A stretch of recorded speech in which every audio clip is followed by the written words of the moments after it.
Hi, this is Troy from Full-Gamut Defense Arts. I thought I would start a new series. For now, I'm calling it Taiji Ramblings.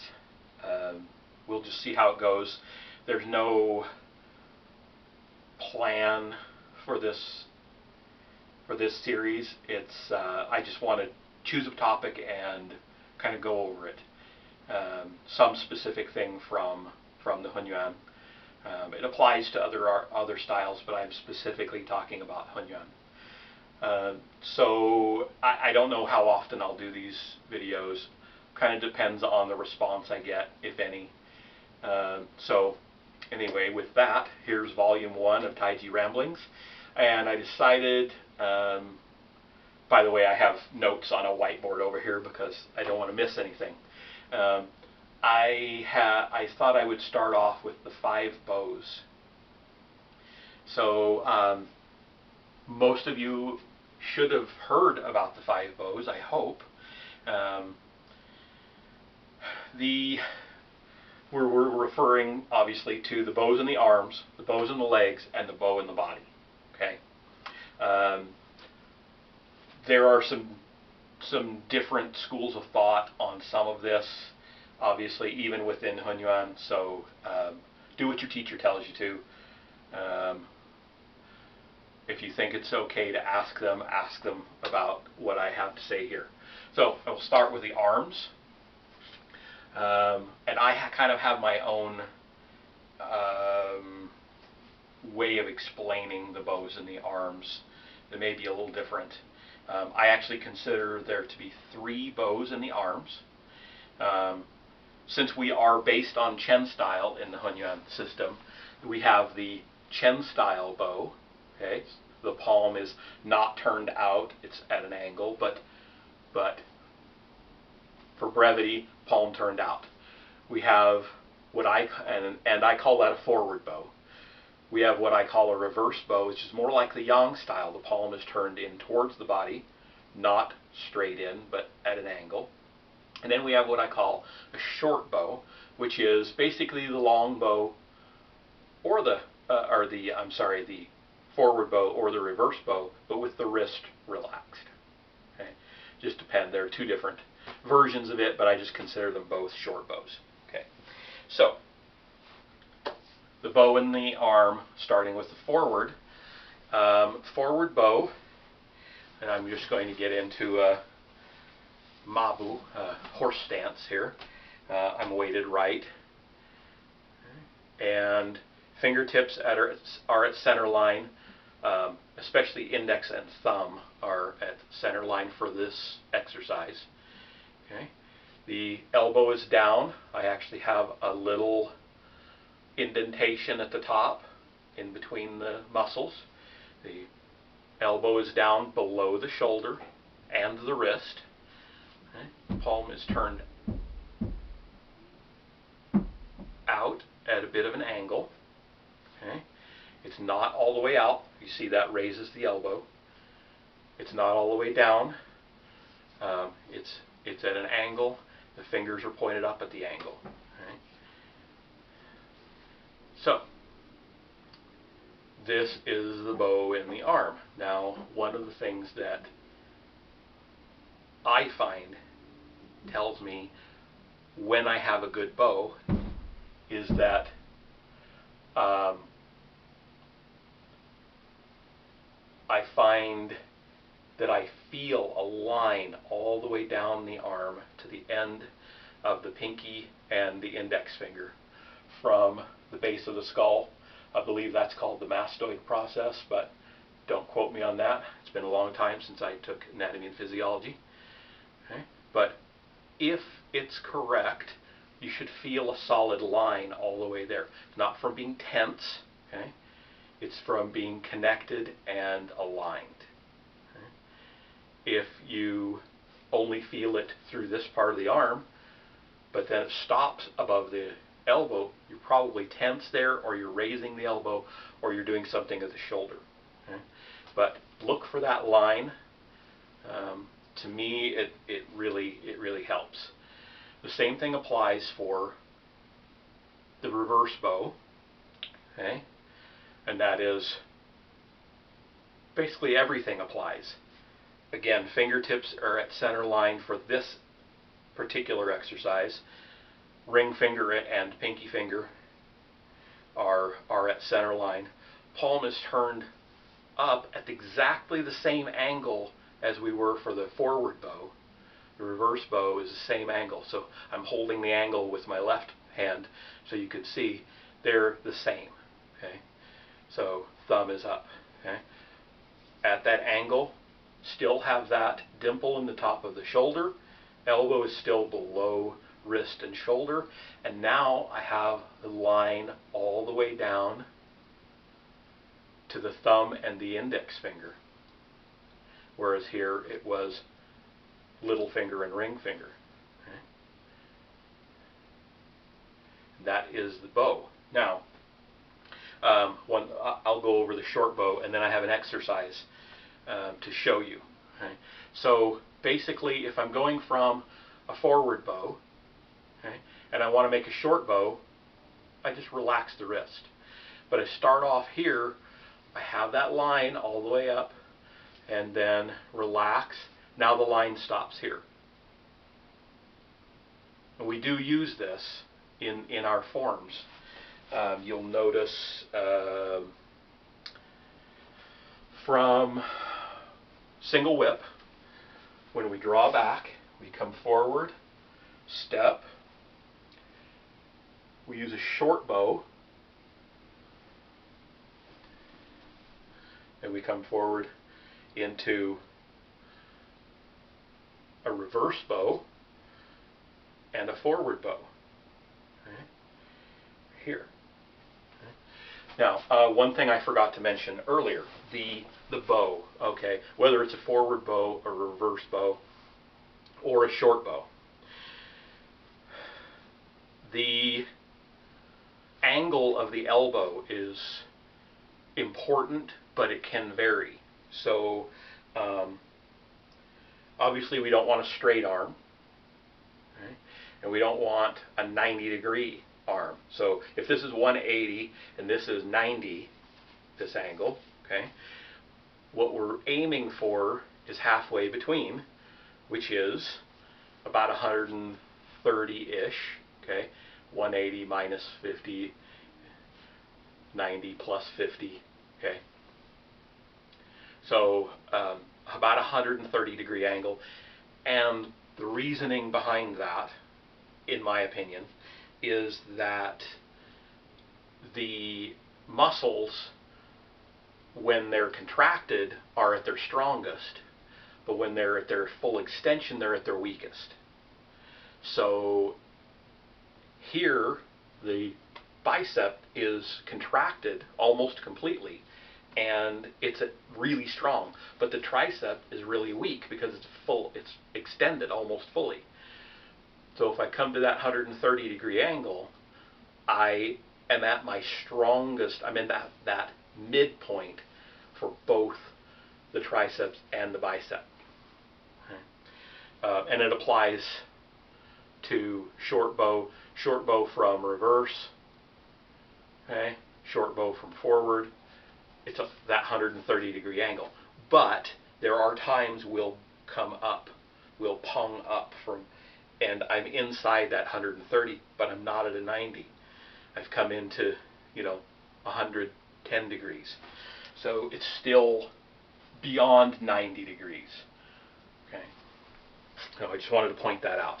Now, before I get to the legs and the back, I wanted to go over a little exercise. It's one of our chansajin, our silk reeling exercises.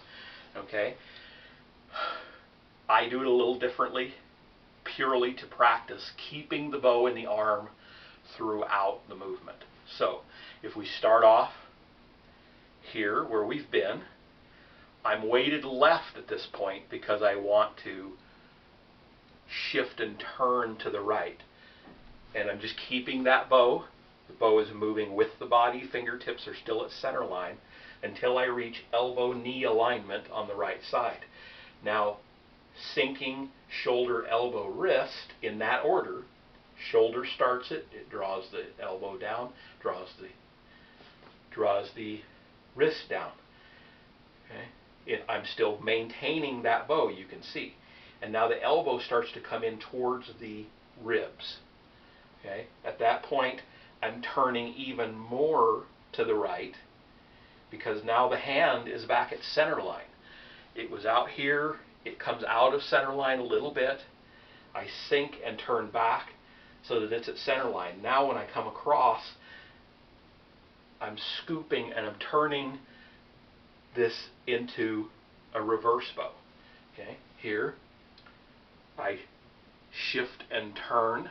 I'm in a reverse bow. There's a little stand up. Okay, and you notice I came inside the 130 angle a little bit, okay, because I'm going to press out and shift a bit before I start my turn in order to maintain that bow and turn it back into a forward bow. And I'm still facing to my left. And I turn, sink shoulder, elbow, wrist, pull in towards the ribs, pull in towards center line, shift and turn, stand up, shift away, turn.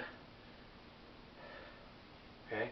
At first it's going to feel stiff, and you will be stiff. Don't worry too much about that.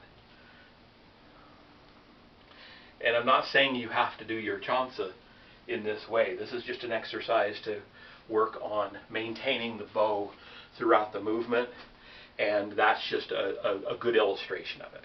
Okay. Now moving on to the legs. The legs, they're either bowed or they're not. Basically, straight but not straight. I don't know if you can see that. I have my right knee completely straight. Well, that's not a bow. Okay. I'm going to keep the knees bent, sinking at the hip. Hip and gua are two separate things. I'm going to do a different video on that. Okay. Sinking in the hips. Okay, and I'm weighted left at the moment. Both knees are still bent. Now the part that bows the leg isn't just keeping them bent.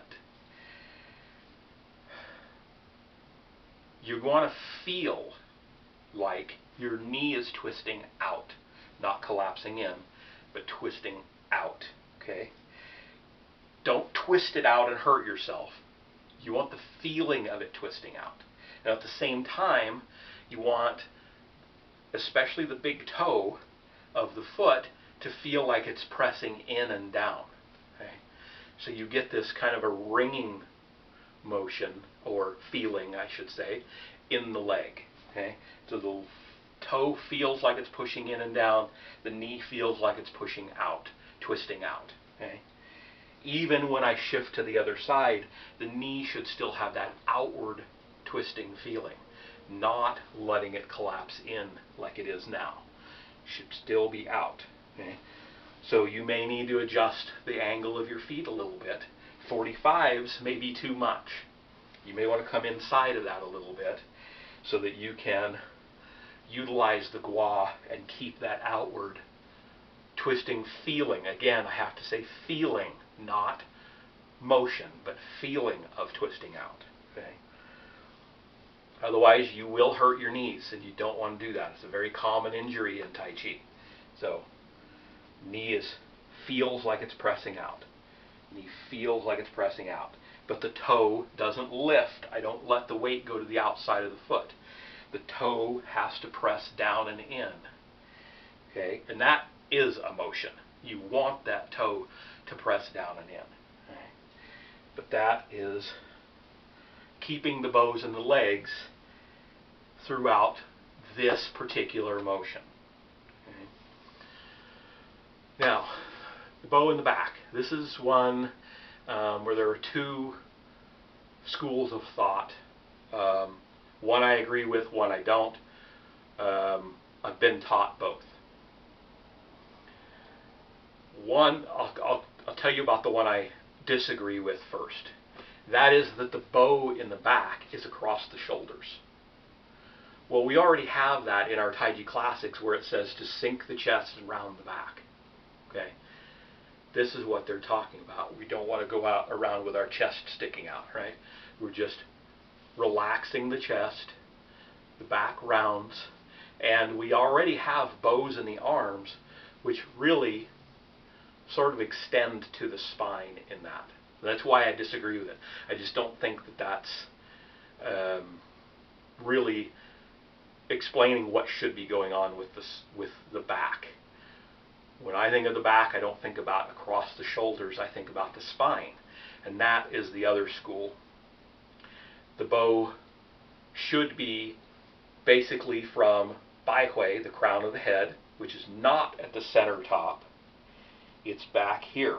So if you were to take a rod from the spinal column straight up to the top of the skull, through the skull, there's a straight line, and it ends at Baihui, which also happens to be where these three bones all come together. There's a spot there, okay? That three-way junction, suture, okay? So, and then the bottom part of the bow would be at the coccyx, the tailbone, okay? So, if you look at an illustration of the spine, or you look at a skeleton, I wish I had one here, I don't, you'll notice that there are several curves in the spine. Starting at the top, the cervical spine, this being the front, if I'm facing this way, the cervical curves this way. Okay? The thoracic, which is here, okay, from the lower part of the neck, the top of the shoulder, down to around in here. Okay? I may be a little bit low on that, but it curves the opposite. Okay? And then the lumbar curves this way, like the cervical, and then the coccyx curves this way. Okay? So in that way, it looks a little bit like a recurve bow. If you know anything about archery at all, the recurve bow has the belly and then the limbs out this way. You string it, and then when you draw it, it becomes more of one single curve. And that's sort of what we're doing here. It's not exact, but it's just the way I've found it seems to help illustrate it.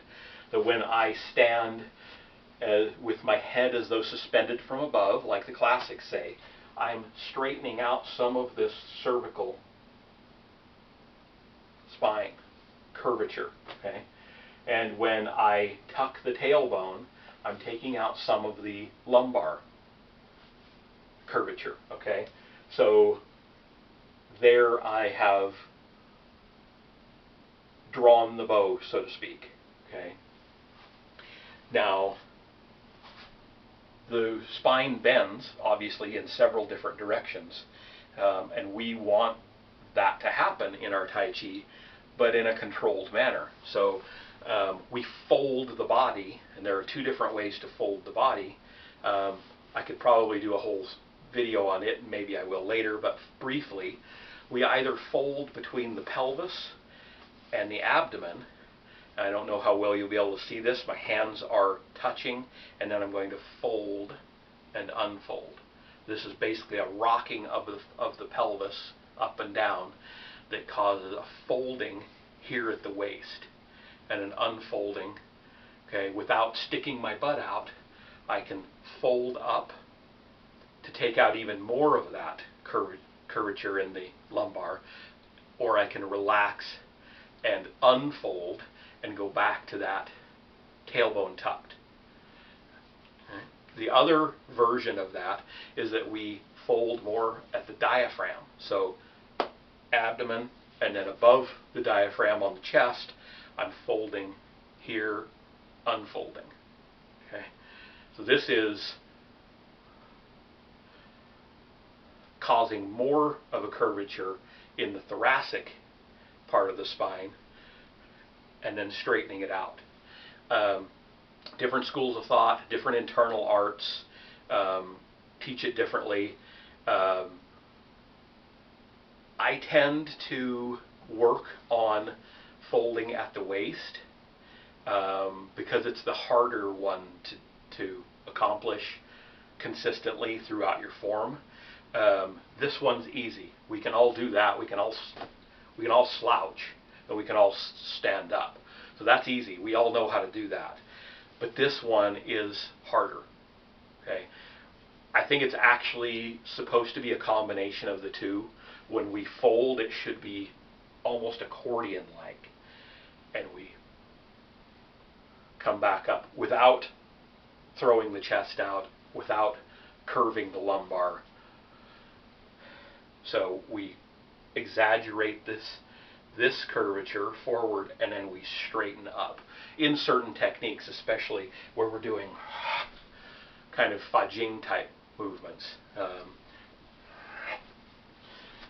which is another video in and of itself. But where you're using that folding and unfolding. I think that's all the rambling I have today. Let me know what you guys think. If I'm way off base, let me know. Tell me. I'm open to that. Sometimes I get a little defensive, and I apologize ahead of time. That's just my failing. Don't take it personally. I try not to, but that's all for now. Let me know.